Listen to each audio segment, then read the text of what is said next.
Hi there, good morning. It is the second day of the third month of the year 2022. This is the newspaper review segment of Good Morning Africa, live from our studios here, number 48, Swanika Street in Abelinkpe. We're also streaming live across some 46 other African countries via satellite. Do want to send in your messages, your thoughts through our Facebook page at www.facebook.com/Pan-African Television. We are streaming live as well, and I'll be very much happy to read your contributions. That is the opportunity we are offering you.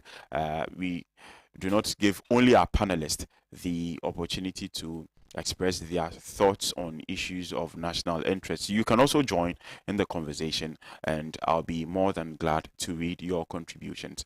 My name is Blessed Headman Aloma, so I'm sitting in for Kwame Usudan. So for the umpteenth time now, and something I do with so much glee because of the fact that I also get the opportunity to meet these people who are very much or well versed in terms of issues of national discourse, and I also get to learn a thing or two. This time or today, joining me for the very first time, it's our first meeting. I'm meeting him for the first time.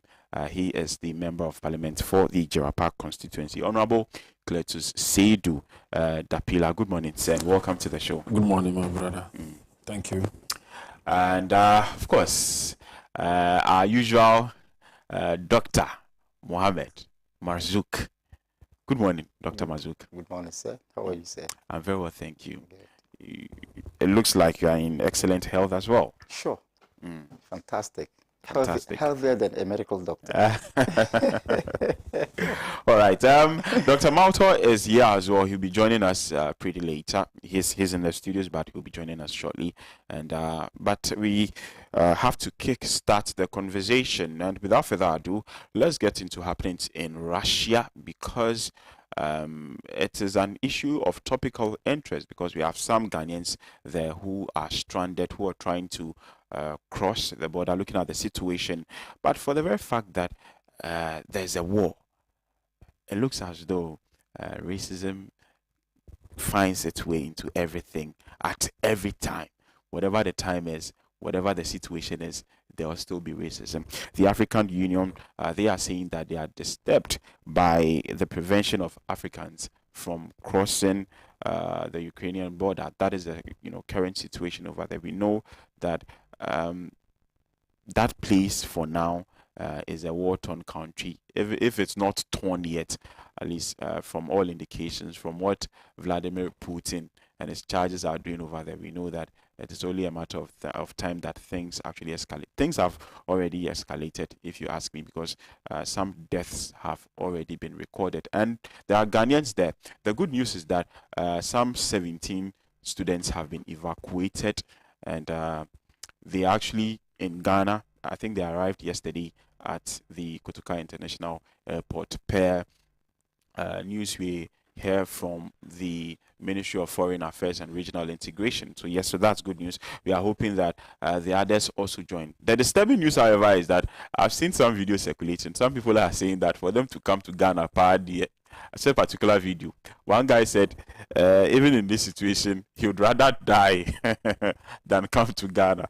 That's so disturbing. There's nothing more valuable than life. You can come when the situation is calm, then you return. Let me start with Dr. Marzouk on the issue of Russia and Ukraine and the Ghanaian interest we have there as well.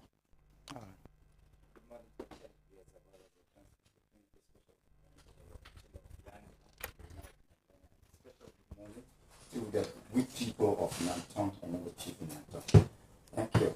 Yes, it is unfortunate we are witnessing war, particularly between one superpower and another country that was formerly part of that superpower. Yeah. So if you look at it, it's like a domestic affair. It is made up of internal and external affairs. Internal because historically the country that is now facing the firepower of Russia, that is Ukraine, had been part of the Soviet Union. And then external because for some time now Ukraine has been a sovereign nation. So we need to take that into consideration. The war also brings to the fore the useless, pardon my words, the useless concept of hegemony in global politics. To be frank with you, to some extent, Russia may be trying to express its hegemonic powers, and definitely, the world, if Russia as a superpower wants to express its hegemonic intentions and hegemonic influences within a particular part of the world, definitely the whole world will bear the consequences. So now we come to Africa and then come back down to Ghana. What is more disturbing is that, just as you have rightly put it, even in times of war, racism is still at play. And this is a great lesson the whole world should understand. Well, racism in all cultures is a crime against humanity. It is a big crime against divinity and humanity. And racism could be extended to a culture in the animal kingdom, where anaconda moves with anaconda, jaguar with jaguar, lion with lion, and monkey with monkey. Let us understand that we are not in the jungle.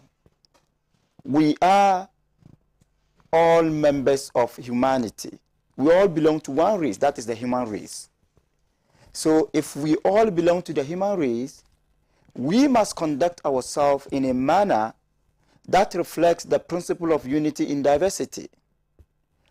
Our dealings with one another must go above racial lines. First of all, we must see ourselves as human beings, and whatever we do should be in the supreme interest of humanity. But if we reduce ourselves to racial beggars, definitely we are only trying to depict a picture of the animal kingdom, where there is no interaction between one family of the animals and another family of the animals. And therefore, I am urging those countries, the countries preventing Ghanaians from crossing, to ensure that they have an obligation, international obligation, according to the international law, to prevent and to prevent war, to prevent any violence against anybody, and to ensure the safety of refugees or people running away from violence. They must understand that. Then you mentioned someone who is captured in a video claiming that it is better for him to die there or to remain there than to come to Ghana. I think that is highly unpatriotic. That paints a picture of hopelessness. And no matter what, no matter the economic situation in this country, we are proud Ghanaians. We must remain here. Even when we travel outside this country, when we conduct our business and finish our business, we have to come back here. And with all humility, that's why some of us, with all humility, do go to so many places, America, England, Europe, other parts of Europe, and other places. And when we go and conduct our business and finish our work, we come back here. We are proud Ghanaians. We belong to a committee of civilized nations. But we cannot, of course, we respect globalization, but we cannot be citizens of any other country until we naturalize or until we go for dual citizenship. We are Ghanaians, and we remain Ghanaians. No matter the situation, we should still be proud of Ghana. And the person should not be a coward. If he thinks life is not better here, he should come down and fight for better life. It will be cowardice and self-defeatist to claim that life is not better in this country, and therefore you will remain elsewhere and die as a refugee, or a victim of war. That statement must not be encouraged. That mentality must not be encouraged. Let us remain here. And if there is any dictatorship, constitutional or military, we fight it. If there is any thing that we have to do to enhance the well-being of Ghanaians, we have to do. And if there is comfort, because we can't do without comfort. If there is comfort, we enjoy it. So, my brother, let those people understand that, yes, we may have problems, but Ghana remains our home. And it is important for all of us to understand. But all I can say is that the so-called superpowers must do away with their hegemonic influences and ensure that there is peace in the world. We are concerned not because we belong to the European community, but because we belong to the global society. And whatever happens anywhere in the arena of globalization will have its effect on Ghanaians. So we have every right to complain. We are urging both parties. When I say both parties, I'm referring to Russia, Ukraine, and its allies to still use diplomacy. I think there's still a window of diplomacy. Firepower cannot solve the problem. And let Russia understand that, yes, it must have the military might, but at the end of the day, the right becomes mightier than the might. So Russia must respect the principle of right over might. And in this age, it is not just a matter of getting the military victory. It is a matter of getting military victory with economic prosperity. Let Russia understand that even if it wins the war, that victory might be Pyrrhic victory. And that is the victory with a high cost. A victory that renders a victory that renders you useless. It renders you hopeless. So Russia should come to the negotiating table. And of course, Russia will not go to the negotiating table alone. The allies of Ukraine and Ukraine itself must also accept to come to the negotiating table. We want diplomacy. In the end, I think that diplomacy will be the solution. Right. Military might has never been a solution, and we have witnessed it. Look at what is happening in Libya. Look at what is happening in Iraq. Look at what is happening in Afghanistan. In all these places, there have been instances of applying military might. At the end of the day, there hasn't been any loser. There hasn't been any winner.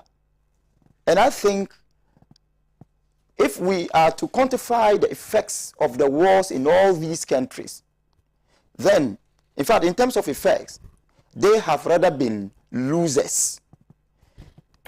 They have rather been losers. Both parties have lost. It is only in the arena of military might that you can say someone has won. But that victory is always Pyrrhic. So Russia should learn from world history. It should understand that in spite of the military might, once the United Nations hasn't sanctioned the war, it becomes a crime against the state. Sorry, a crime against humanity. It becomes unacceptable. It becomes a crime against international law. And we cannot sit down here to support it. Yet, we appeal to both warring factions to understand that there is the need to maintain global peace, not for themselves, but for the entire humanity. Right. Thank you So much. Let me turn my attention to the Honorable Member of Parliament for the Jirapa constituency. Good morning, my brother, once again. Let me say good morning to my two brothers, the two doctors here, and your distinguished viewers. Let me once again say good morning to the good people of Jirapa. And I honestly am at a loss about this Russia-Ukraine fight and all of that, and the hypocrisy that I'm witnessing, or many are witnessing. You know, we are in a world that people believe that might is power. And when we go on that tangent, it means that we will be throwing our norms or rules, regulations to the dogs. And when that happens, it means that I'm worried for Ghana, because I don't know when any of these superpowers countries will turn its anger on Ghana. And I wonder how we'll be able to defend ourselves, because looking at our military force and all of that, you virtually would know that they will finish us within no time.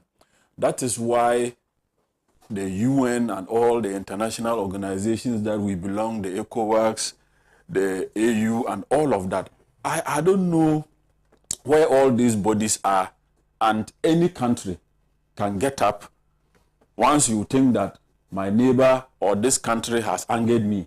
The solution is war. Let me go after them. So what are we in those organizations or those unions for? We spend so much money, we pay dues, they tax us so much. Our president all the time is attending UN summits and all of that. So with all these things, yet anybody can get up and just invade a particular country and finish them. The hypocrisy here is that America, I hear the American president talking about freezing bank accounts of Putin and all of that. The man even doesn't need that money there. Those are not sanctions to the man. You understand? The man is at war. He's fighting. He doesn't even know whether he himself will succeed in the war or he will die in the war. Then you are talking of, property that he has in America. He doesn't need them. My point is that when America decided to invade Iraq and all other countries, people were watching. People thought they were right. So at any point that any country thinks that you are right, you can invade, another sovereign state that you think do not do something, that is right, then we've lost it. We've lost it. So for me, I think that our leaders should go back to the drawing board. Our leaders should be able to talk and understand that, look, this issue didn't start today. Russia-Ukraine issue didn't start today. You understand? People watch it till it got to this stage, then the messages are pouring in. They should stop. Russia, Putin should stop. Putin should stop. But that is not how they should go. You understand? I believe that once it's an old issue that many people are aware of, we should not have waited for it to degenerate into this stage. Then we will now be calling for peace. Already, if you look at the destruction that is taking place in Ukraine, or that has already been taking place, it has effects on us, especially Africans and Ghanaians. Somebody just showed me that the fuel prices has crossed the 8. It's nothing. It's all these wars will ensure that fuel, increases in fuel prices. So we need to stop the hypocrisy. We should be able, the powerful countries, the America, the Russia, and the other countries that are so super powerful, when they are taking an action against any country that they think that they have issues with, then nobody can talk. You understand? Is it like in this country, if I get up and slap you today because I think I'm stronger than you, and my brothers here are watching, tomorrow somebody else will get up and slap any of them. You understand? So it shouldn't be like that. We are practicing democracy all over the world. So where is our democracy? Where are the international bodies, the international treaties and all of that, that anybody can get up and do these things? As for racism, why? We should expect it. You understand? We should expect it. I'm not surprised to hear about, Ghanaians or Africans being denied to cross other countries' borders and all of that. But I'm sure they are afraid that missiles can be thrown, in their countries. That's why they are worried. But that should not be the case at all, because if they're in the situation of war, everybody will want to protect yourself. Wherever you can go and seek refuge, you have to do that. That is what is simply happening. But by and large, the hypocrisy around the world is too much. We need to stop it. We need to be able to tell the super powerful countries that, look, you are not right, you are wrong. If you want to belong here, if you don't want to be part of the world, because what Putin is doing is, I think Putin is ready to fight the world. Mm-hmm. He's ready to fight the world. You know, and Ukraine is small for them. They can finish Ukraine within no time. Now, America, you are not going to help Ukraine. You are only sitting down there and you are saying that, oh, you are freezing their assets and all of that. They don't need those assets now. The man is so rich. What he has in his country, can take him till he dies and his generation is yet unborn. So I think that America and other countries that are so powerful, these are all lessons to them. It goes to tell them that, look, when they invaded Iraq and the other countries, people were not happy, yet they did it. I'm sure Russia wouldn't have been happy at the time, yet they did it. So today, Russia is also saying that Ukraine is stepping on our toes. We'll fight them. Now, you are also against it. But you are being against Russia, but you cannot help Ukraine. You understand? They cannot help Ukraine. So let's just stop the hypocrisy and ensure that there is peace in the world. Because I believe that if if America wants to fight back or want to support Ukraine to fight this war, I tell you that it will be a World War III, and which all of us will be affected. So we don't need it. We don't need it. It's an appeal. But let me also appeal to the Ghanaians who think that staying in Ukraine is better than coming to Ghana. I think that generally it's about the hardship in the country. But it's better, that hardship is still better than you being killed. You understand? If you have life, there is hope. So it's better if they can return, they should return. You know, tomorrow things will be better in 2025 when NDC takes over. You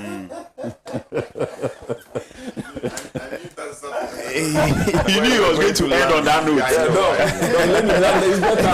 Is it not true? NDC, when we win 2025, the economy will be better. It was coming. Honorable has spoken. He has spoken as a patriotic Ghanaian. Yes. And then in the end, exhibited his true color. yes. As a politician. That's good.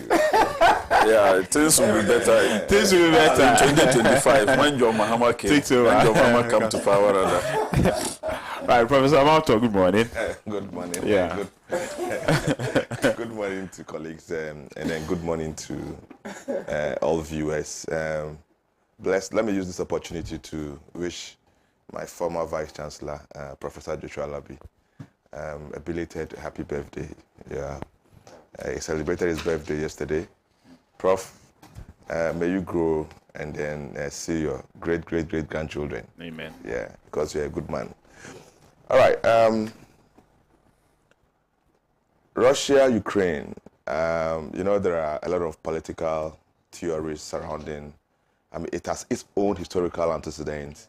A journey back down the lane will tell you that there's this tension between Russia and its neighbors who have alliance with NATO and then other countries that Russia deems as opponents. But you see, all the things we are seeing today, the war is an interplay of the showmanship of who owns nuclear power, the nuclear weapons. Currently, we know in Africa, how many Africans own a nuclear weapon? None.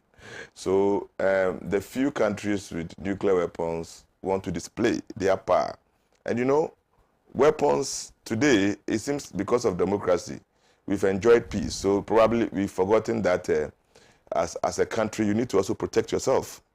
Protecting yourself simply means that you should be part of the league of countries with good weapons to protect your territorial boundaries. And Russia has demonstrated that, US has demonstrated that, and then some other countries, in the Middle East has also demonstrated that. So you are a little bit scared and wary if you really want to touch any of them. And history tells us that Ukraine used to be the reserve of the Russian weapons. So they know everything about Ukraine. And like you rightly mentioned, Ukraine was a member of the Soviet Union. So there's this tension between the countries. But avoiding going to the historical antecedent of this war, I think let's look at the impact of the war, on global economics. Indeed, it's a problem that because we all know that Russia controls significant flow of oil and gas to the entire world. In fact, to some countries in Europe, they depend solely on Russia. And then the pipeline also flows through Russia and the Ukraine. So there's so much happening to the global economy because of this war. That is why I resonate with my colleagues that there should be a way out to avoid this war. Whilst we are saying this, it will also interest you to know that Russia is still invading and then even getting closer to Kiev. This morning when I was coming in, they are almost there to capture the city. And from what we see, all indications tells you that Russia is not ready to listen to anyone. Even though I know this week there's some impending peace talks between Russia and the president of Ukraine. Like I mentioned, it has serious repercussion on world economy. Today, prices of fuel even in US is rising because of this crisis. And obviously, it's going to impact on consumer price index because globally, it's not only Ghana, globally, fuel is everything. Once you touch fuel, okay, you have touched the disposable income of everyone, the rich and the poor. There's a ripple effect everywhere. Yes. Once you touch fuel, the price of fuel, it affects everyone in an economy. That is why countries with fuel, okay, they are powerful because they determine what others do. They determine your disposable income. They influence the disposable income. That is why whenever there are conflicts in the Middle East, where, we will say that the hub of oil and gas, are you okay?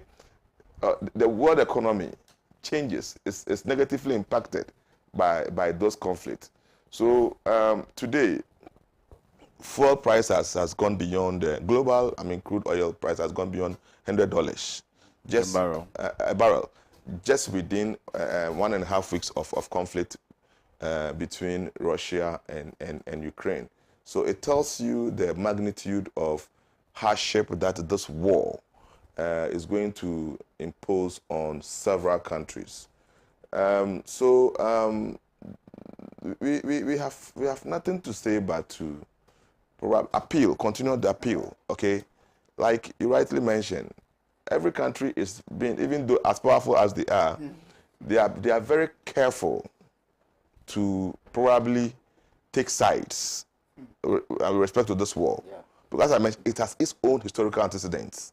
That if you don't take care, you might be submitting probably which will affect and even worsen the war.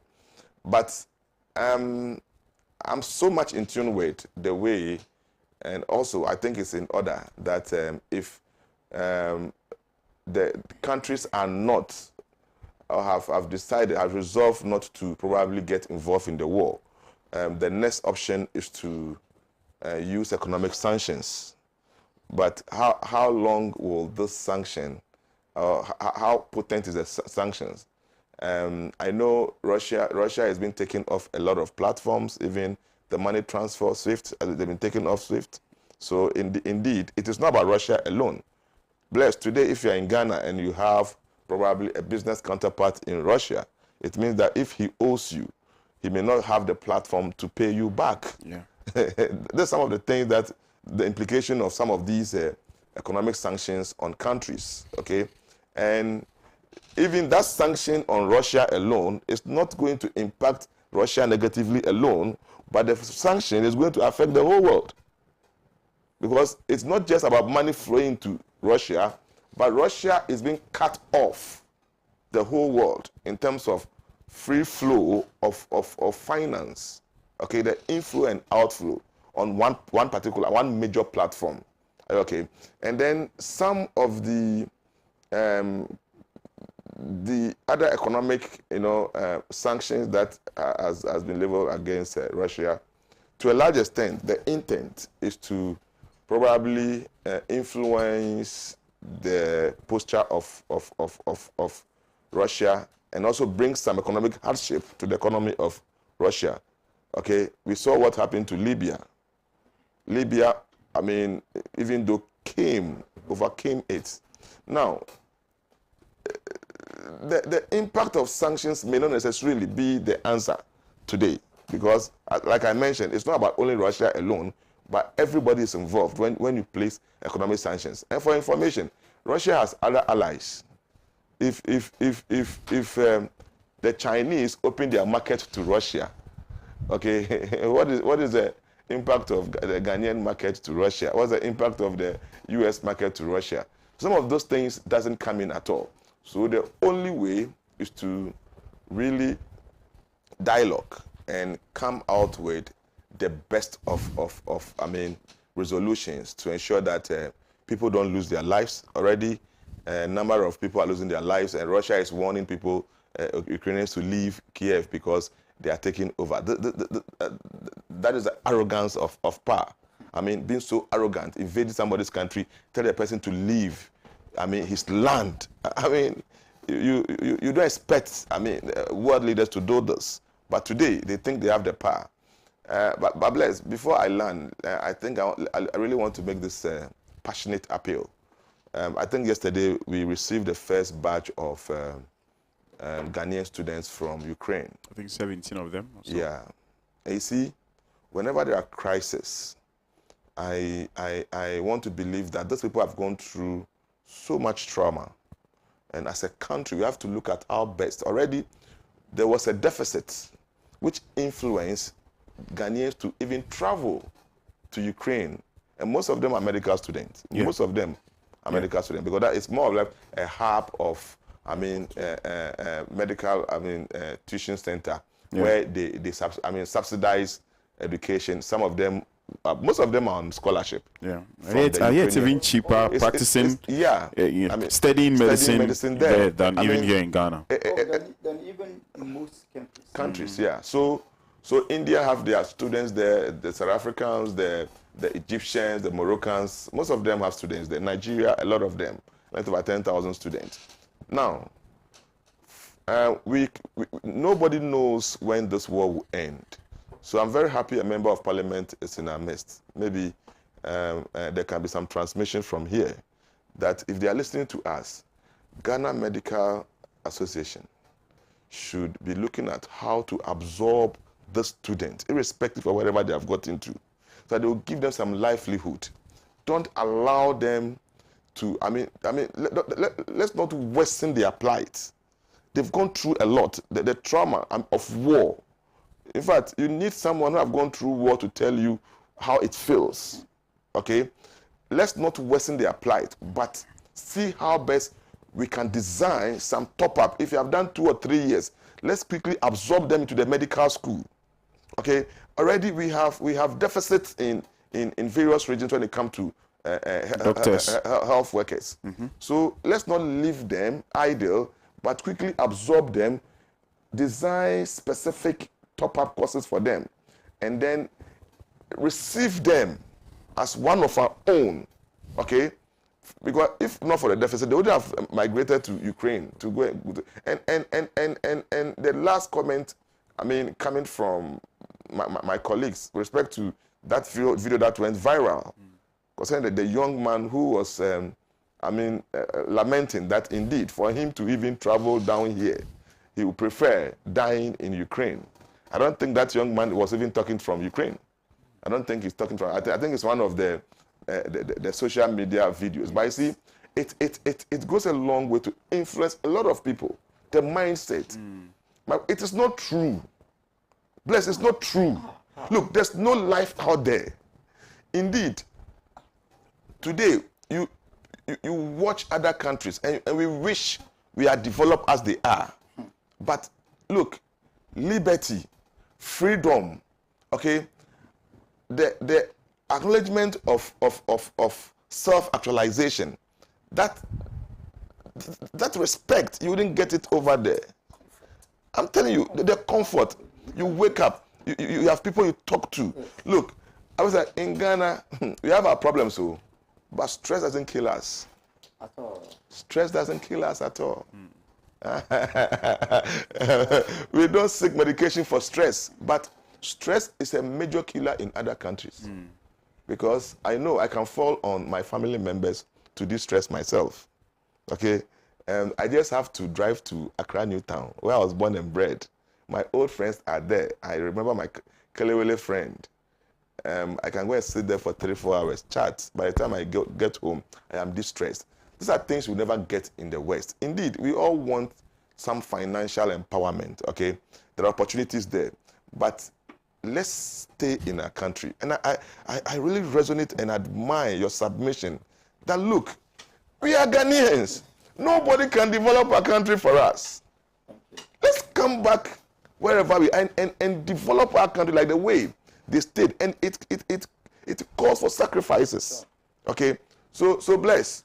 Those are my humble submission. If GMA is listening to us, they should look at, the medical council should look at how to absorb our students who have just returned from Ukraine. And also,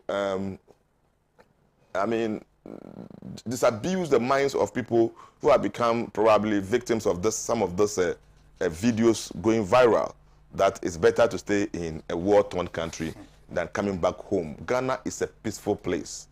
In spite of everything, look, let me tell you, sometimes we even worsen our plight by the utterances that we hear from the minority of NDC NPP.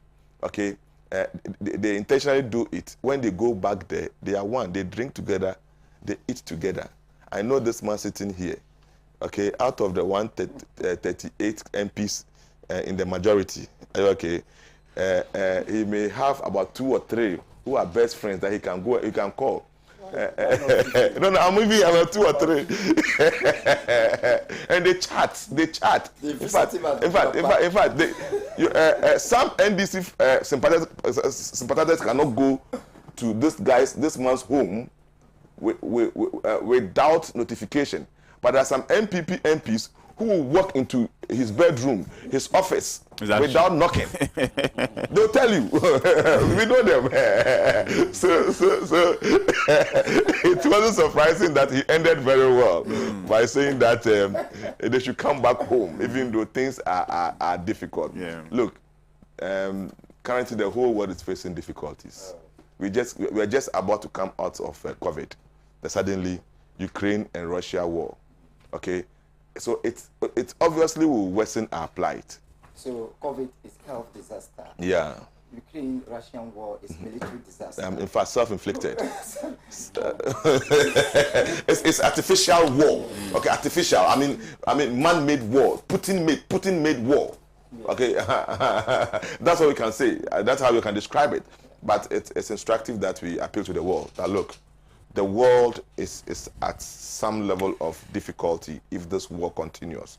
So we plead with the powerhouses of this world to see how best this issue can be solved. Bless, 1 minute. You see, I just want to add something. We have various forms of diplomacy, right? Among them are preventive diplomacy and reactive diplomacy. Let's all agree that the whole world has failed in terms of preventive diplomacy in relation to this war. We could have used preventive diplomatic tools to even stop the war, to prevent it. Rhetorics. You know, if you do proper analysis of the international politics, you realize that the rhetorics arising from the powers, the superpowers, are only indications of impunity. So the two evils, impunity and hegemony, have been the major cause of this war. Impunity in the sense that Russia thinks it can do anything without any consequences, because other superpowers are doing the same. Yes. Are doing the same. Impunity. And hegemony. This impunity is related to hegemony, supremacy. Yeah. Economic supremacy, military might. So if you have, let's not accept a world in which only economic supremacy and military might can rule. Let's accept a world in which justice and liberty should rule, not economic supremacy and military might. And until the superpowers understand that whatever they command in terms of military might and economic supremacy should be in the interest of humanity, we will continue to witness scenes of misapplication of might and supremacy. Let them understand, I am emphasizing, that at all times, let us put right over might. If we want to put might over right, then we become a semblance of the animal kingdom. May God forbid. But you know, Doc, sorry, Doc, you see, that is why I said we shouldn't even take that journey to the historical antecedent of this war. Yeah. But might will continue to reign. That is why the attribute and the posture of an individual leader, okay, determines whether there's justice or not, okay? So if you really want to ensure that there's justice, then you need that economic empowerment, that might to probably impose that spirit of justice, okay, on individuals. Like you mentioned, how many of these superpowers have not invaded other countries? Yeah. US is number one. So they may not even have the moral right. They may not even have the moral right to even probably ask Russia. Putin to stop what he's doing. That is why they asked the Ukrainian president to seek asylum. They are ready to offer him asylum in US. Okay, they don't have it. That's why I said we shouldn't even go there, because where it has gotten to, okay, the facts are there. I mean, they are there. Do not join this allies, NATO. Don't join them, because once you join them, it will affect. It poses some level of risk to my military base. Okay, geopolitics. Ukraine says, I will join. I want to join. I think we should make a distinction here. Yeah. The existence of might is one thing. The application of it is another. That is why the individual leader comes in. Yes. My concern is that even if you are endowed with might, okay, use it productively. That is it. Use it responsibly. That is it. You know, there's no way we will have mighty people or mighty institutions. But those mighty people and mighty institutions must conduct themselves in a manner that will propel the prosperity of humanity. It is not, for example, look, you are talking of people trying to align themselves with the power, so that when there is any crisis, they can be protected. Yeah. You mentioned that. Yeah. And in the case of Ukraine, that mentality hasn't succeeded. Because Ukraine knew very well that no matter the situation, the West or the NATO or whoever it is aligned with will come to its aid. Ukraine has no alignment or affiliation to NATO. No. Are you okay? So no. It does not have. Are they members? No, they are not. No, I'm saying that. So they shouldn't expect it. No. But clearly, the West are supporters of Ukraine. Oh yes, and yes. The West. That's what I'm saying. That preventive diplomacy has failed. Using the words of Honorable, yes, the hypocritical sympathy exactly. of the West towards Ukraine. Yes. So the West painted a picture of protecting Ukraine at all costs. That the picture was there. Meanwhile, they can protect them. The West painted a picture of even trying to prevent the invasion of Ukraine. We all had that mentality. I don't know, the Ukraine is suffering. You understand that? So I am saying my problem is that I am not opposed to the existence of might. I am opposed to the irresponsible use of might. Yeah. Right. On that note, let's go for a short breather. I'll return. We'll look at that story where the Council of State met with the Speaker, Right Honorable Alban Kingsford Sumana Bagben.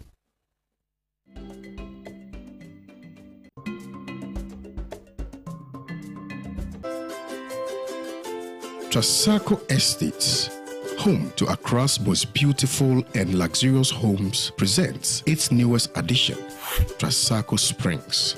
A premium master planned community of service plots surrounded by an exhaustive list of amenities. The gated community of Tema to Accra Motorway presents you the finest opportunity to own a land that suits your preferred size, budget, and payment terms.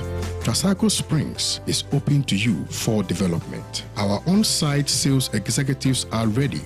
Call on 055 659 2658.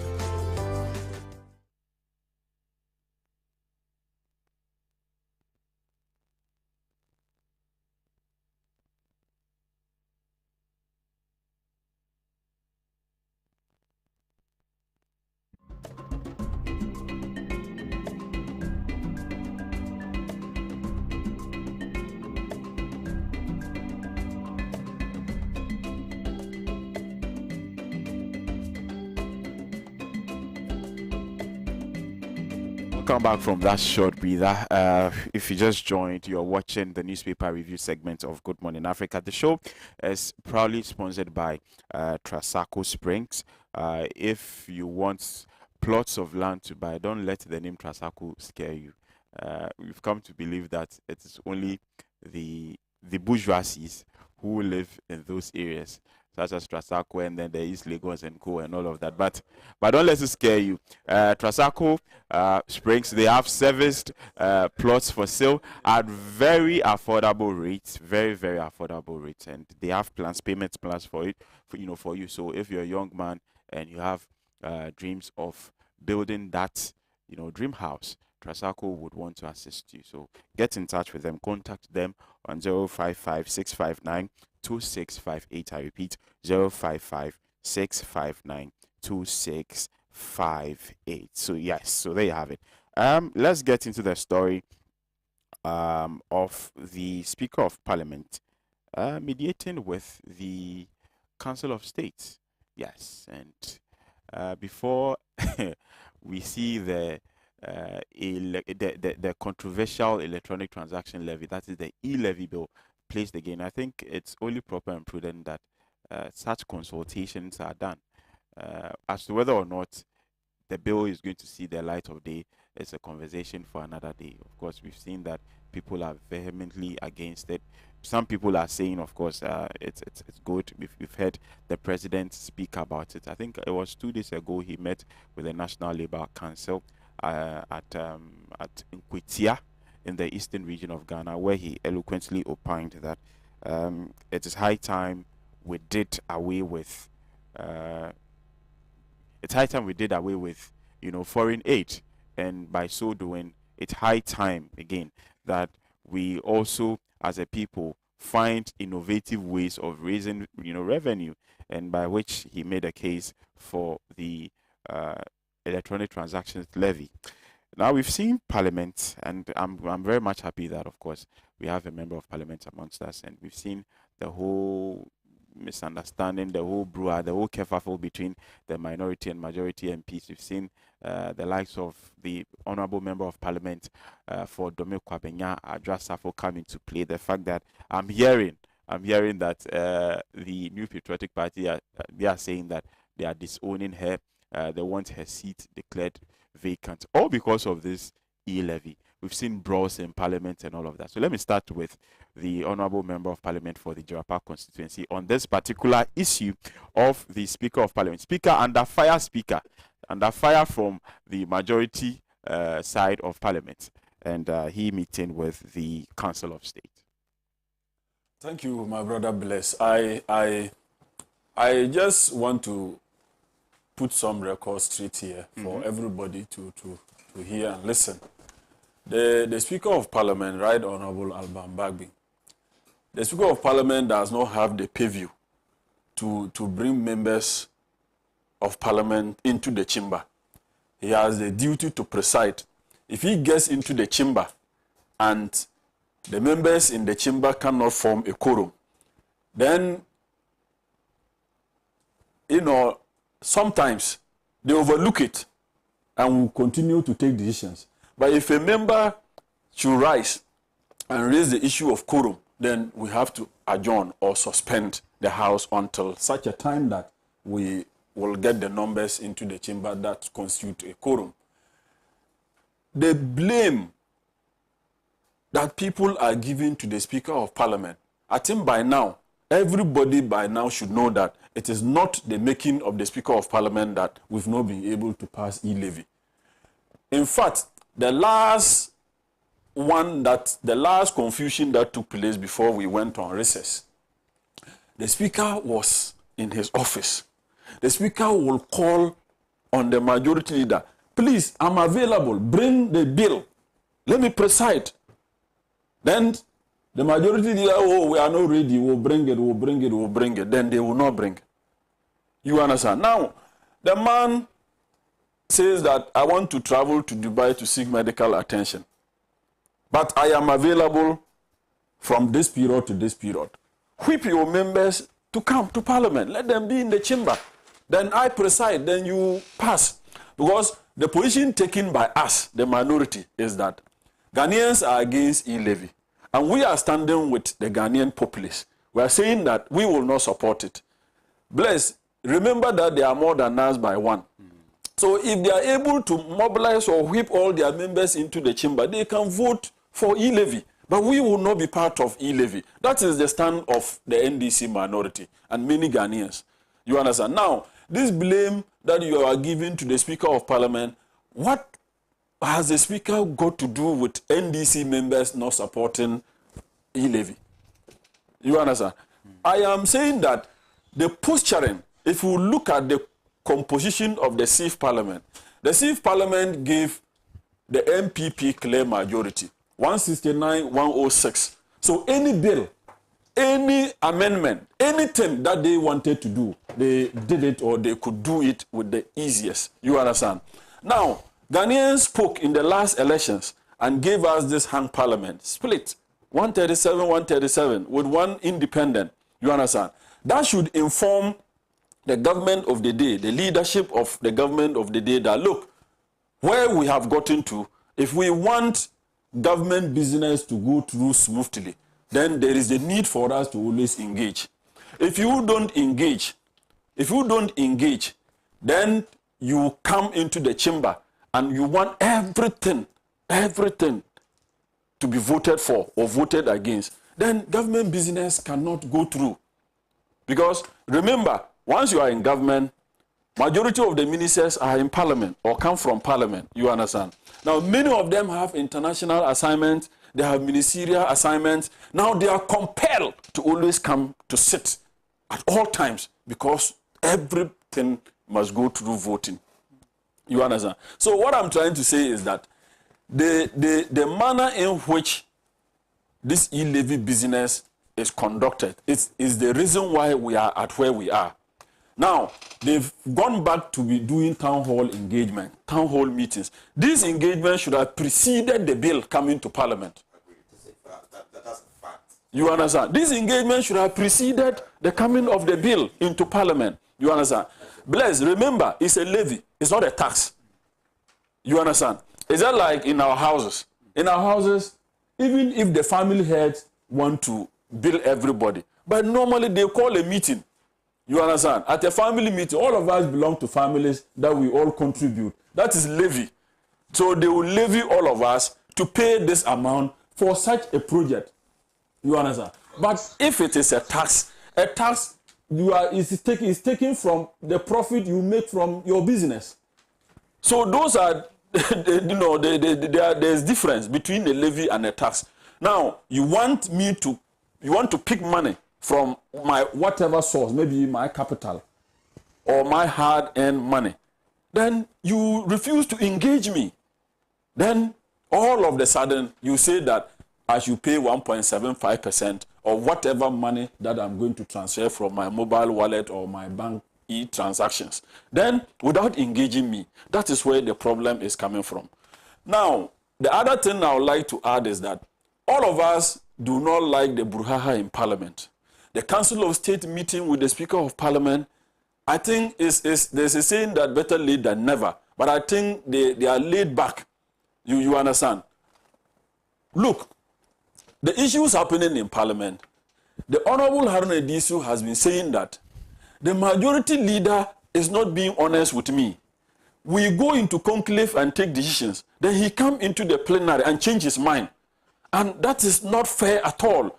And he was always sending a warning. If you continue this way, then I'll also take a different posturing. Every other thing will always vote. I won't agree with you on anything. The minority leader have caution. He has sent a warning that, look, don't let us all be leaders. When we go into conclave and take a decision, let's go by it. Don't come to the plenary and change your mind. Then I will be seen as a bad person. Remember that this e-levy thing, the NDC members, supporters, they have been on us. They have been on us, particularly the minority leader. Even you would have heard that when the minority leader at a point felt that, okay, 1% in the interest of state business or in the interest of good governance or for us to support or consensus building, let's go for 1%. You saw that many of the NDC people came hard on him. But he explained, when the governing side wanted to engage the minority, he called a caucus meeting and engaged us. Whether we have his blessings for him to go and engage them. We said, yes, you can go for that engagement. You can go for that negotiation. And remember, in negotiations, you can't win all. You understand? We had issues of Akri energy, many things that they dropped. You understand? So the minority leader says that once all these things, the government said, okay, we are going to drop all this, at least, but for e-levy, okay, let's also meet them this way. Then that was where the problem came. Then he said, well, even with that, remember, even with the 1% that was supposedly coming from the minority leader, but the finance minister at that time says, no, they cannot come down at all. They cannot come down. They are still at 1.75%. You understand? So now I'm looking at many of the independent voices in this country, including the Council of State. Look, I believe that if a problem occurs, look at the root cause of the problem. How did the problem start? You understand? Don't wait. Bless. As we sit here, I'm here with my two brothers. We're just talking about Russia-Ukraine war, and we are talking about might, where Russia believes that might is power. You understand? Now, if I get up and beat my brother, I slapped him, then, or if I send a signal that I will slap him, then he sits down quietly, then eventually I slap him. The next time I say that I'm going to slap him, in fact, he will be the first to slap me. You understand? So don't wait. When things degenerate to this extent, then people will now try to come in. You understand? Who will come to Parliament to come and fight? Bless. Who? By a member of Parliament's stature will get up to physically fight in the House of Parliament, where democracy is the center. The House of Honor. You understand? That shouldn't, nobody will do that. But you see, you don't say that Deputy Speaker of Parliament, then you can say that Deputy Speaker of Parliament is not a speaker. So if you openly say this, Deputy Speaker of Parliament is not a speaker, and when you are coming, they say Mr. Speaker is coming, then me as a member of Parliament, I'll stand up and give you the honor. Any other member of Parliament that comes, I'm not supposed to stand up. We are all members of Parliament. But I will bow, I will stand up and give honor and respect to the Speaker of Parliament, whether first deputy, second deputy. Because once you are on the throne, you are the Speaker of Parliament. Even if a member, on the unlikely event that the three of them are not available, and a member is selected to preside, you cloud the powers of a speaker. You understand? Now, a deputy speaker says that I am not a speaker. But, well, before I rule, but let me state that I will also vote. Why? Is that the law? Is that what the standing order says? That is wrong. So I think that those who are now trying to speak to the Speaker of Parliament and the minority leader and majority leaders, let us look at how all these things is happening. You understand? Let's look at how it all started. Because if you know you are not supposed to vote, then you will say, I will vote. I will vote. When you are the one that is supposed to ensure that rules and regulations are adhered to, then you are the one saying that you want to throw the rules to the dogs. Here, as we sit here, there are rules governing us. It's a panel discussion. You understand? We are not, remember, we are not here to argue. There are no rules in argument, but there are rules in debate. So we are debating. You are presiding. You are moderating. So you should be able to caution me if I'm going overboard and all the other panelists. You understand? That is your job. So in this situation, you are the one presiding, so you are the host. So you have certain discretion that you can use to ensure that this discussion goes on smoothly. Now, you say that I'm the one presiding, but first and foremost, I'm a member of parliament, but I will vote. When you say this, then the NDC members say, okay, if you are throwing the rules to the dogs, then we will physically prevent you from voting. Then other people are saying that the NDC members the MP should have allowed him to vote, and they can challenge it in court. Which court? Which court? Nobody will do that. So for me, let us be clear. The first deputy speaker, the second deputy speaker, we must have a clear position about where they stand, whether they have the right to vote or they don't have the right to vote. It must be clearly stated, and they must know that the Council of State and all the other groups that are coming in to mediate, they should be able to tell them that, look, this is clear, it's everywhere. Once you are presiding, you cannot vote. So don't get up to say you will vote. Remember, now there is confusion between the speaker and the first deputy speaker. The speaker has lamented that the first deputy speaker likes to overturn his decisions. Yeah. Now, my worry is that, bless, is it that they are using their discretions to govern the House? Or is it that the rules that they are taking or decisions that they are taking is by the Constitution or the standing orders of the House? If a decision is taken by the speaker based on the Constitution or on the standing orders, why will the first deputy speaker come to overturn it? So now, you are a first deputy speaker, your boss has taken a decision, you've come to overturn it. If on any other day he too is presiding, then he comes to say that this decision, I'm also overturning it. Where are we heading towards? Where are we heading towards? So they should not. Parliament is the center of democracy. If we are not seen to be applying rules, if we are not seen to be applying the standing orders, then we've lost it. Now, the Honorable First Deputy Speaker is also so annoying why the Speaker will come to the plenary to chastise him in the open. He's also angry. Then he's questioning him that he should tell him which constitutional provision that he has broken by overturning his decision. So, well, it means that within the three speakers that we have, you will see that there's no harmony. You understand? There's no harmony. It means when the speaker is not available and the first deputy speaker is presiding, he won't be comfortable. You understand? So I think that all of us are in the House, and the House has rules and regulations. Let's all go by the rules and regulations. It's not about might. It's not about who is superior. It's about the rules. You understand? But you see, bless, let me add that the Constitution of this country said that it's a high time we review many clauses in the Constitution of this country. The Constitution has given, caveat, leeways for people to exploit. In the case of Sarah Adwoa-Safo, what has the Constitution stated? Article 97, 1C talks about how, when you don't come to Parliament or when you have not taken, permission, then you absent yourself for 15 days, automatically you cease to be a member of Parliament. But the Constitution have also added that you need to test to also invoke that clause.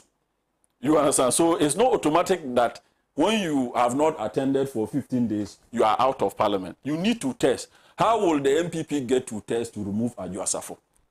How will? Yesterday, I granted an interview somewhere and I said that many people are blaming Adwoa-Safo. Maybe Adwoa-Safo doesn't support e-levy. So that's why she doesn't want to come to Parliament to vote to support e-levy. So you cannot force her. I'm sure as a member of Parliament, maybe her constituents are telling her, not to support e-levy. Maybe the reason why she's not been coming. So the MPP should investigate that. You understand? Bless. In conclusion, let us take parliamentary business seriously. Let us not think that, you see, if you look at the front bench of the two parties, if you look at the front bench, if you check Montaka, the Honorable Montaka, the Honorable Harun Edisu, these are people who understand the House very well. It's not about how long they are there, but I can tell you that they have their mastery of the rules. I can assure you, if you watch them. So, and if you take the other bench, the Honorable Chimensa, the Honorable Afenyo Markins, they equally understand the rules. So that tells you that if any of them want to outsmart the other, the consequences will be dire. So it's better they engage. You understand? We cannot have a situation where one thinks that you are smarter, you can outsmart me. That is when we get to that situation, that is where there will always be confusion in the House. And I, as a first timer, that is not what I expect to see in the House. I don't support it. Nobody support the brouhaha. Even the minority leader do not support the brouhaha. But where rules are thrown to the dogs, then there will be confusion.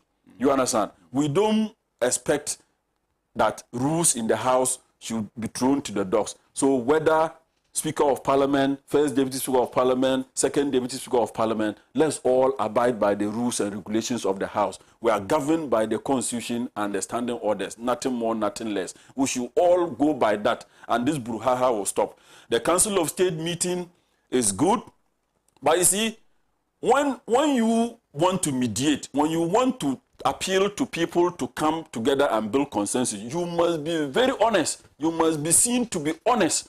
You understand? If you demonstrate honesty and sincerity, I believe at the end of their engagement, they should be able to tell whoever that is not doing well that please, no, next time don't do this way. But if they are not able to tell the parties these things, then I see it to be cosmetic.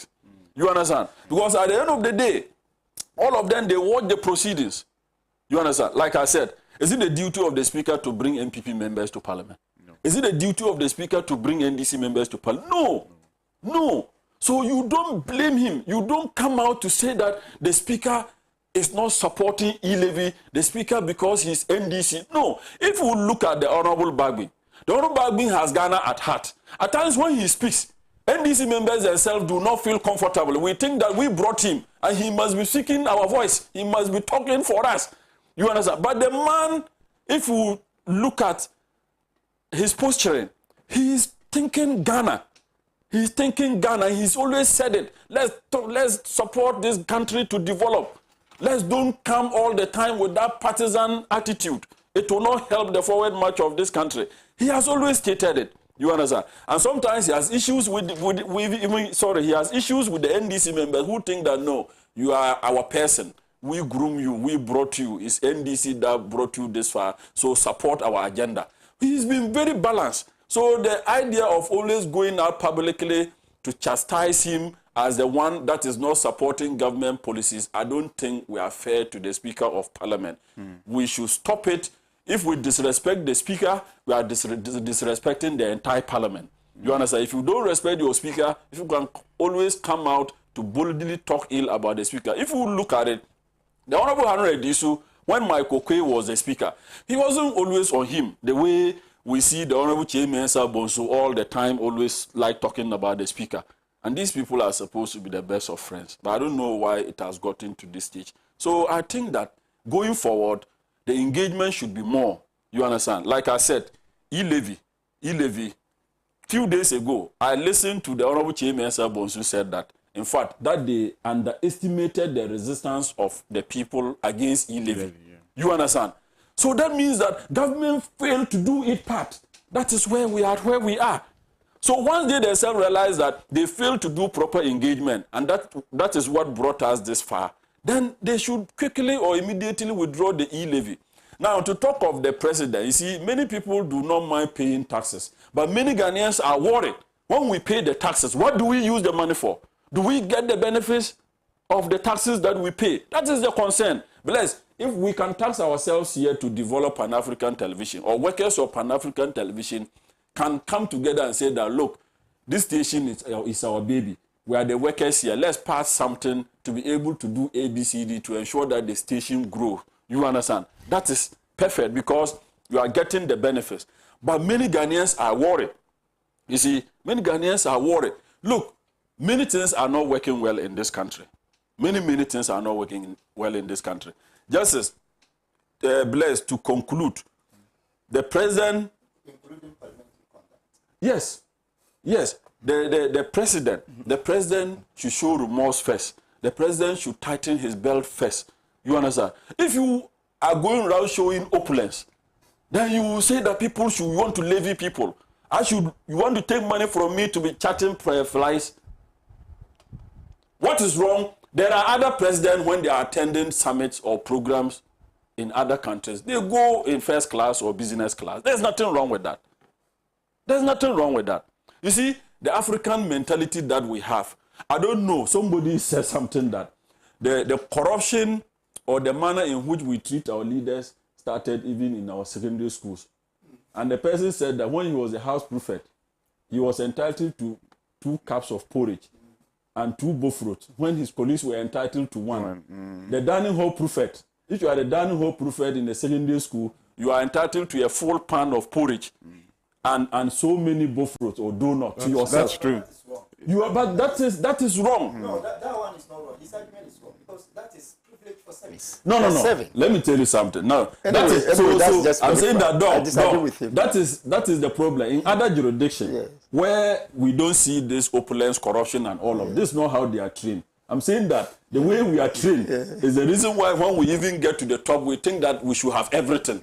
You understand? I'm saying that leaders in Africa or Ghana, we should be able to sacrifice. We should be able to sacrifice. Fantastic. If you cannot sacrifice, I have said that it boils down to individual leaders. The president by now, the cry of Ghanaians that president stop charting flights and try to be moderate. If I were the president, I would listen. Me, if I were the president, by now, this e-levy, I will... So give me the cry of some Ghanaians is that MPs should stop using 4x4. Yes, I don't mind. No, let me tell you something. The cry of Utah is that lecture, the average lecturers should at least even be paid the same as an MP. Listen, Doc, I understand that. What I'm trying to tell, I'm coming. Let me tell you, I am telling you that I didn't come to Parliament because I want to use a V8. If I come to Parliament and you give me a pickup, I'm very comfortable. I can use a pickup in my constituency. Before I came to Parliament, I was using a pickup. Everybody knows. Even when I go home now, I still use the pickup. You understand? I'm saying that I'm not just talking about the president. I'm saying that leaders, we should show moderation. You understand? Once you are... Have you shown moderation in Parliament? Yes. You should have equally rejected the 4x4. No, it's money. I'm paying. They've given to me. If I had the option, listen, if I had the option not to take it, I would take it. No, I don't have the option. You still have the option. You still have the option. Would they impose it on you? Huh? No. Is that in a position? Let me tell you something. Is that in a position? Doc, let me tell you something. Is that in a position? Bless, listen. Everybody should listen. I'm listening to you. Sometimes whilst I'm in that Land Cruiser, I'm sweating because I don't have anything in my pocket. Listen, let me tell you something. Listen, Doc. The option is that, look, as a member of Parliament, a new person coming to Parliament, I expected that when I come, I should be given a car to work. I didn't come to... The lecturer also expect that when I become a lecturer, you should give me a car to work. No, I'll come to Dr. Mato, but let me do a few messages on Facebook. It's not only... The teacher in the village.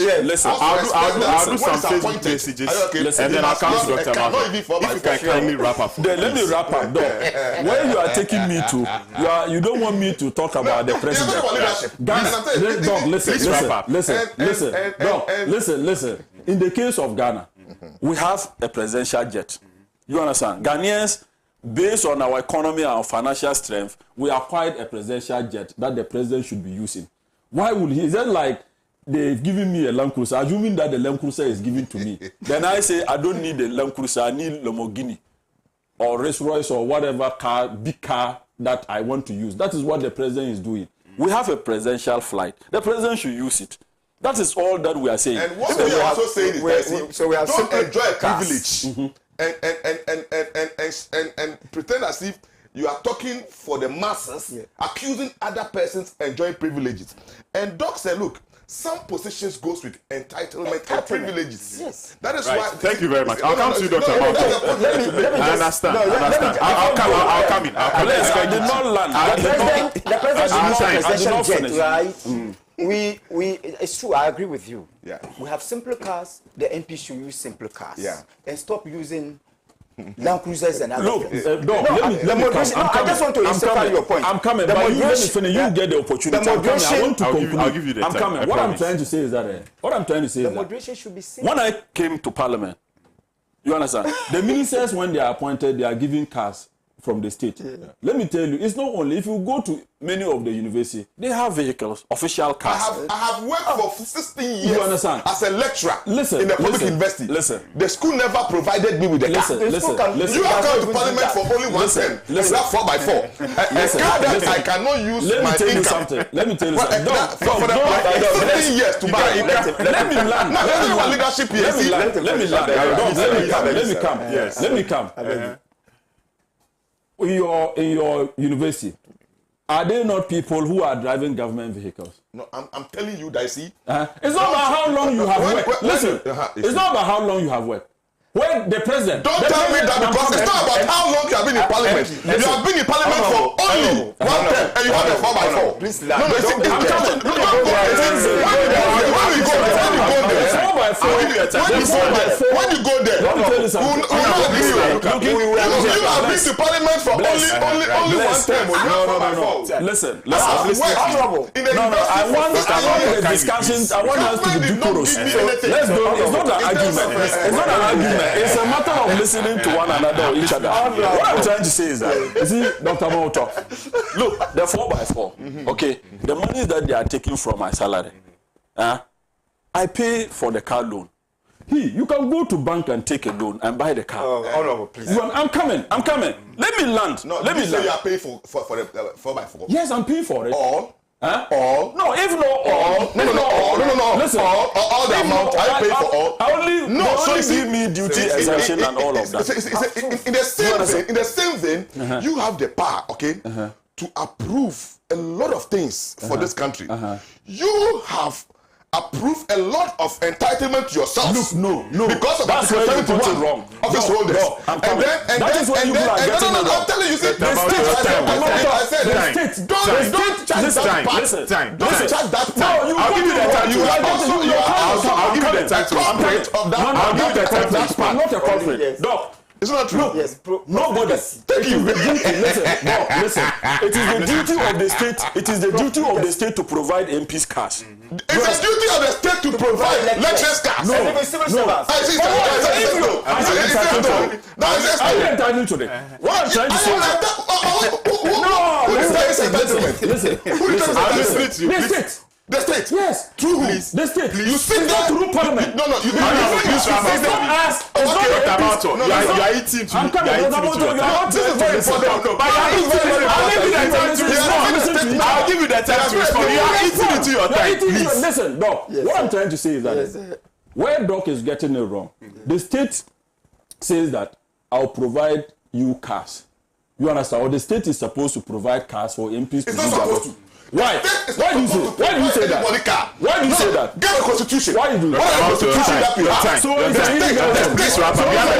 It's an illegality. The constitution did not say that the state It's an illegality. So why are they doing it? It is created. So why then? Thank you very much. I'll do some messages. You are getting I'll do some it wrong. messages. Then I'll come to Dr. Malto. Right. Positive change. Oscar, positive change says the currency of leadership is trust. It's unclear whether any Ghanaian will take promises from Akufo-Addo and his appointees serious again.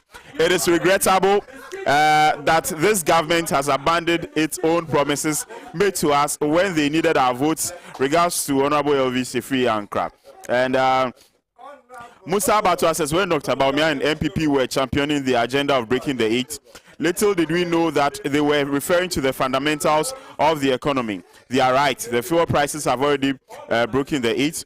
Cost of living in Ghana has broken the 8, and dollar is on its way to break the 8.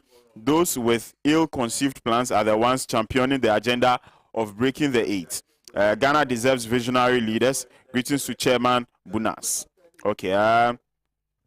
Famous Emerald says, good morning, dear host. We cannot compare Nanado administration to that of John Mahama because Nanado gave us water and light for free in 9 to 12 months, but cholera killed people in 2014. Thereabout, even ice water, JDM couldn't give for free to the affected people. Thank you so much. Okay, Larry King says, okay. Brahma Atine Professor Brahma Atine says Professor Mauto, the MPP communicator. And Tijani Amigo replied and said, yeah, very true, but hidden himself, he thought we are kids. Suleiman Abdurrahim says, your panelists are full of intellect and the analysis are masterclass. Thank you so much. And Alidu Inusa says, good morning. Where were Council of State when 8 people were killed in the 2020 general elections? Gambo Sadiku says, good morning, Pan Africa.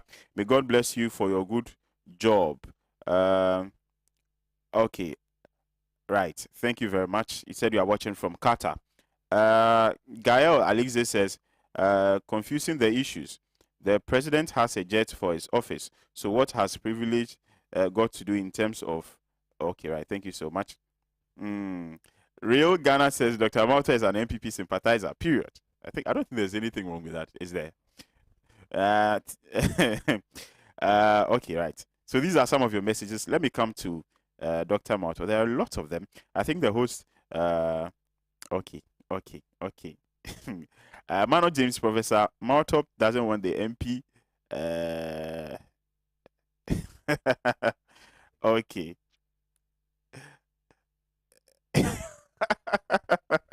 This one says if Professor Malta wants a Land Cruiser, he should leave teaching and join politics.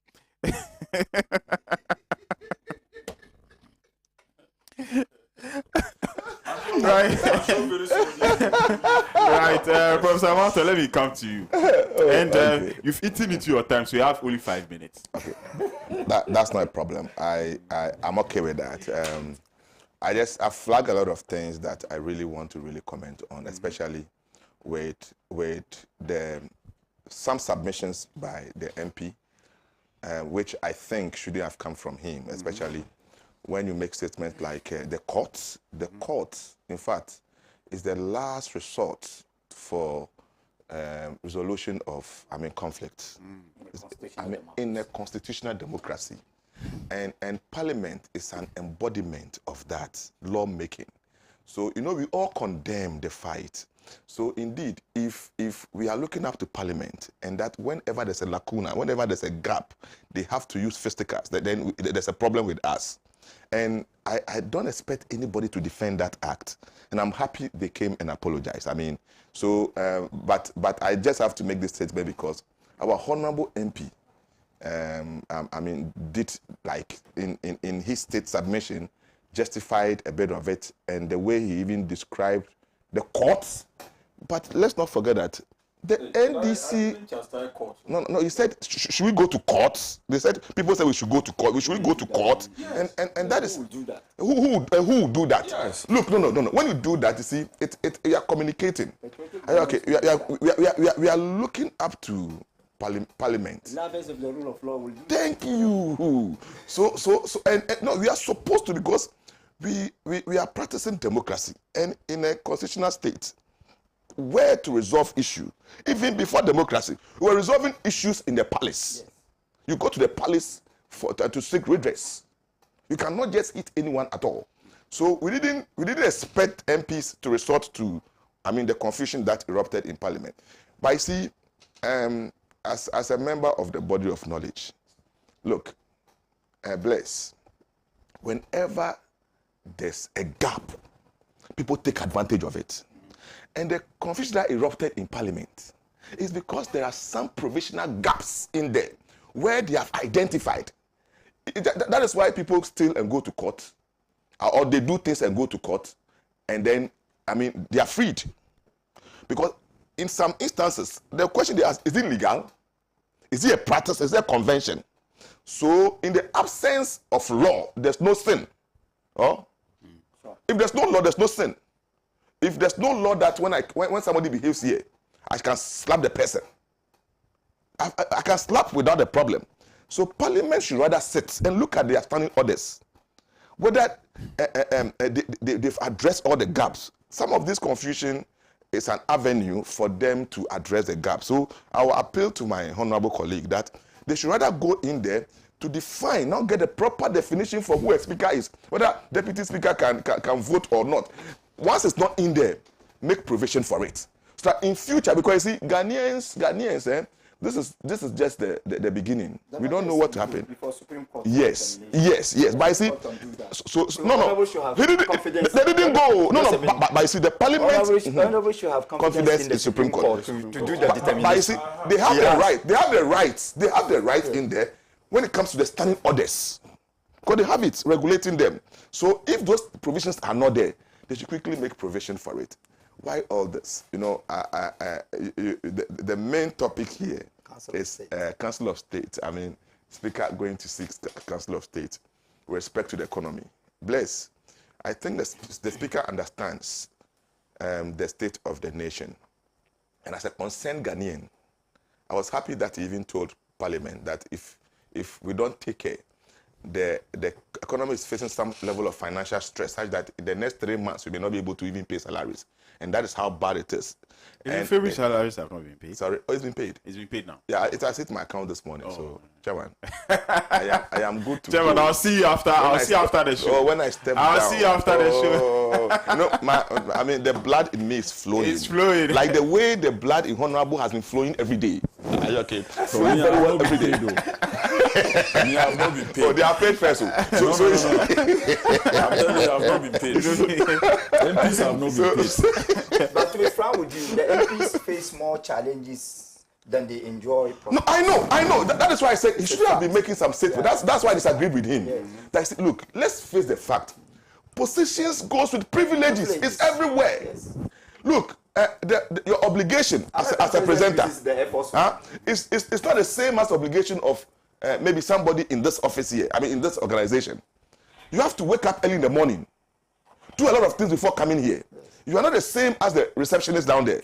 So positions goes with privileges. That is why I really came in. Sorry for the interjections, actually, but I just wanted to. I couldn't control myself, so I'm very, very sorry for. No, I'm okay. For interjecting. I'm okay. It was a lovely. And bless. I think the speaker. Look, what this man said, so honorable, and I agreed with him that we should have engaged before sending this bill to Parliament. And if it has, and we have said this here before, you were not here, myself, yes. That look, if this e-levy thing was presented to Ghanaians as an austerity measure, you remember the first day we spoke, austerity measure, and that it is not just like a levying, okay? However, we find ourselves in some economic, crisis or stress. So we appeal to Ghanaians to help us to raise money through this avenue. Brother, that is where engagement starts. But you see, these two political parties, we always say that they have never encountered the parliament we have today. In the 8th parliament, so different from the 1st to the 7th, because they always lead with majority. So they bulldoze their way through with good or bad bills. Later, they face the consequence. And finally, for the 8th parliament, you have no option than to engage. And I think the minority must also give a listening ear to people who see what is happening to the economy and soften their stance towards the e-levy. The e-levy, please, let's get this one. I'm sorry to say this, but e-levy is not a bad levy. Let's not make it sound like that. Because see, Doc, it's a no, very bad living. I'm coming. I'm coming. Is. No, I've listened to you. I've listened to some of your people. A very bad one. It's a timing. Then it's a timing, but it's not a bad thing, though. A levy is a levy, because once you consume a service, it's a levy. Who has blamed MTN for charging people for this? Nobody. Nobody has blamed MTN. MTN is charging what do you call it on the usage of the platform. Mm-hmm. So why should the government also find it difficult to use the same avenue to levy people? It's service. Are you okay? So the minority must also take a look at softening their stance. And I want to preempt into the statement made by the Speaker of Parliament. Mm-hmm. That look, if you don't take care, the economy is going down. I know he's speaking to the minority to soften their stance. To soften their stance. Thank you so much. The government should raise some revenue. Thank you very much, Dr. Marco. Let me come to Dr. Mazouk. You also have 5 minutes. Please kindly. They run the economy aground. Okay. All right. Thank you so much. Let me start from where you just said. I agree with you. Minority should soften its stand. I won't say on e-levy, but on the economic situation in this country. But majority in parliament and the ruling party must also be honest with Ghanaians on the economic situation. If there is honesty, why will you expect the minority to soften their stance on the economic situation when you have members of the ruling party eulogizing the government for good economic performance? I mean, definitely, if you have such a thing, if there's no honesty, the minority will also take it as an opportunity for politicization. And I always say, ours is politics and governance. When we are doing the business of governance, then politics should be reduced. So it is up to the two sides. Let the majority be fair to Ghanaians, honest with us in relation to the economic situation, and the minority will also sympathize with the majority so that we have prosperity for Ghanaians. That's number one. Number two, I commend the Council of State. Honorable, I agree with you. Yes, they came late, but they're all the same.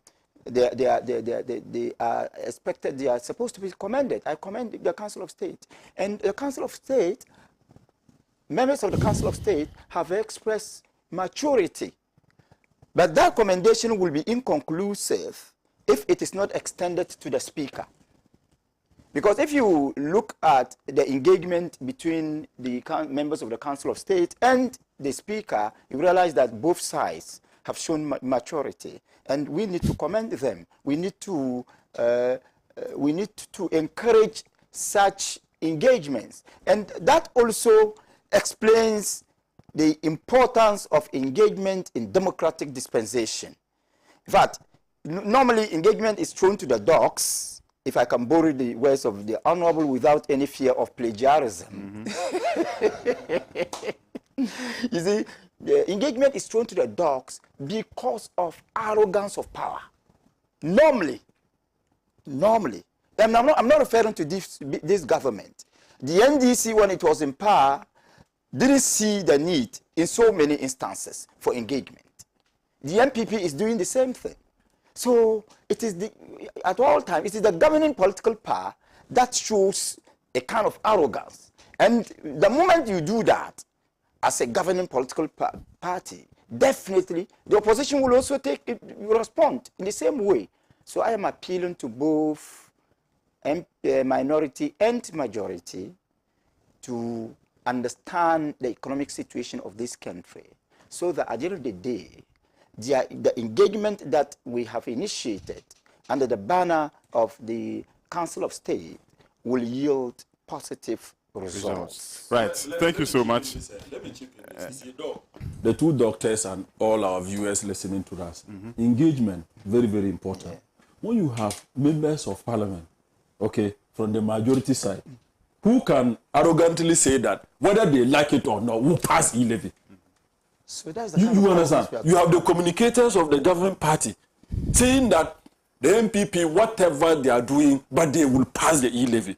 See, when you take a stand like this, or when people who are supposed to engage are the people who are talking this way. If you are a member of parliament who want me to help you pass something, then you sit on national television, or when the cameras are put before you, then you can speak arrogantly like this, and you expect me to support it. You understand? That is also the problem. Even the finance minister, if we check from the onset, the finance minister, listen, the finance minister said that, he has ways. I think I've sympathized with the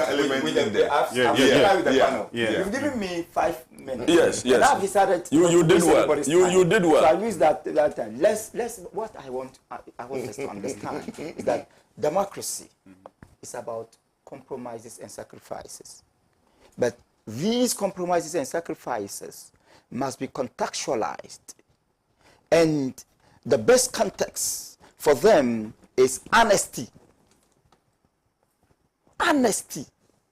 Look, it is not the best for us to witness a situation in which workers cannot be paid their salaries. It's not right. No, how did we get to that situation? I'm saying, you mismanage the economy. If you mismanage the economy, you can't pay workers. You see, you have not even allowed me to.